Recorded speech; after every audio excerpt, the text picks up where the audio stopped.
तर भावांनो, मी आता पिक्सल लॅब ॲप्लिकेशन ओपन केलेली आहे, बघू शकता तुम्ही. आणि भावांनो, आज मी डिझाईन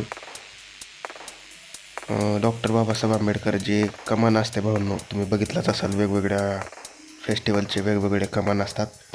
तर त्याप्रमाणे भावांनो आपण अशी डिझाईन केलेली आहे. तर मी तुम्हाला PLP फाईल ओपन करून दाखवतो पहिलं.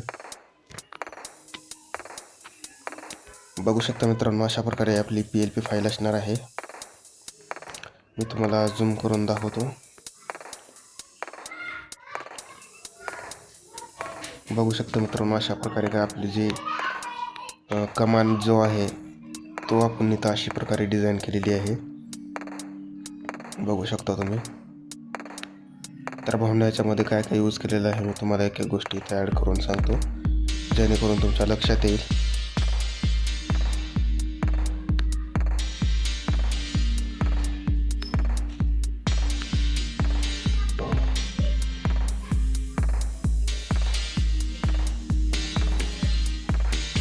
तर बघू शकता मित्रांनो, पहिल्या सगळ्यात आधी अशा प्रकारे आपण बॅकग्राऊंड घेतलेला आहे. त्यानंतर भावना आपण अशा प्रकारची लेअर इथं घेतलेली आहे. तुम्ही साईजनुसार लेअर वेगवेगळे पिक्सलमध्ये करू शकता. तर मी बघू शकता असा इथं लेअर घेऊन भावना त्याला टेक्स्चर आपण कलर दिलेला आहे. तुम्हाला बॅकग्राऊंड कलर जो हवा असेल तो तुम्ही इथं देऊ शकता. त्यानंतर आणखीन एक अशी इकडे कमांड दिलेली आहे. आणि त्यानंतर भावनो वरती असा पॅनल इथं आपण अशा प्रकारे दिलेला आहे. आणि भावनो तिन्ही कॉलमला आपण एकच बॅकग्राऊंड कलर इथं अप्लाय केलेला आहे.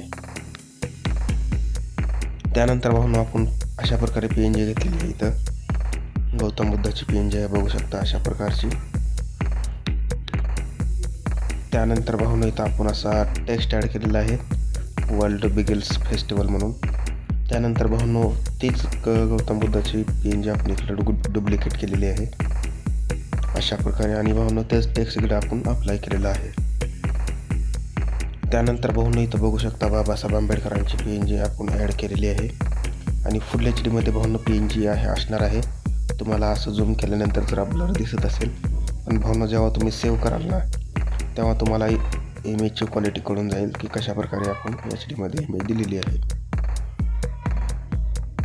त्यानंतर भावनो आपण असा टेक्स्ट ॲड केलेला आहे, कॅलिग्राफी, बघू शकता तुम्ही. आणि भावनो कॅलिग्राफीला फुल खतरनाक इथं टेक्स्ट इफेक्ट आपण अप्लाय केलेला आहे, बघू शकता तुम्ही अशा प्रकारे. भावनो मी शेवटला तुम्हाला झूम करून दाखवतो याची क्वालिटी कशी आलेली आहे ते. त्यानंतर भावनो इथं अशोक चक्र घेतलेली आहे. वरचं पॅनल बघू शकता तुम्ही अशा प्रकारे. साईडचे पॅनल तर आपले झालेले आहेत. त्यानंतर मेन जो आहे वरचा पॅनल तर तो इथं बघून घ्या. त्यानंतर अशा प्रकारे इथं PNG आपण लावलेली आहे बाबासाहेबांची अशा प्रकारची. त्यानंतर भावनो आणखीन इकडे एक PNG लावलेली आहे अशा प्रकारची. त्यानंतर अशा प्रकारची लेअर घेतलेली आहे. त्यानंतर भावनो इथं तुमच्या मंडळ वगैरेचं तुम्ही नाव वगैरे टाकून प्रिंटिंग करू शकता. तुम्हाला जे नाव हवं असेल ते भावनो तुम्ही इथं टाकू शकता. त्यानंतर खालती बघू शकता असा टेक्स्ट इथं टाकलेला आहे. त्यानंतर भावनो इथं आपण जी कॅलिग्राफी लावली होती तर त्याच्या खाली आपण अशी PNG अप्लाय केलेली आहे. त्यानंतर भावनो इथं आपण कलम PNG म्हणजे जो पेन आहे तो इथं लावलेला आहे अशा प्रकारे. त्यानंतर भावनो खालती मी तुम्हाला असे स्क्वेअर दिलेले आहेत, बघू शकता तुम्ही टेक्स्टच्या खाली. तुम्ही ह्याच्यामध्ये निमंत्रक किंवा भीम जयंतीत येणाऱ्या लोकांचे हार्दिक इथं स्वागत म्हणून इथं असा टेक्स्ट लावू शकता. तर बघू शकता अशा प्रकारे आपली डिझाईन इथं झालेली आहे. आणि भावनो मी तुम्हाला डिझाईनची क्वालिटी दाखवून देतो, एक मिनटं.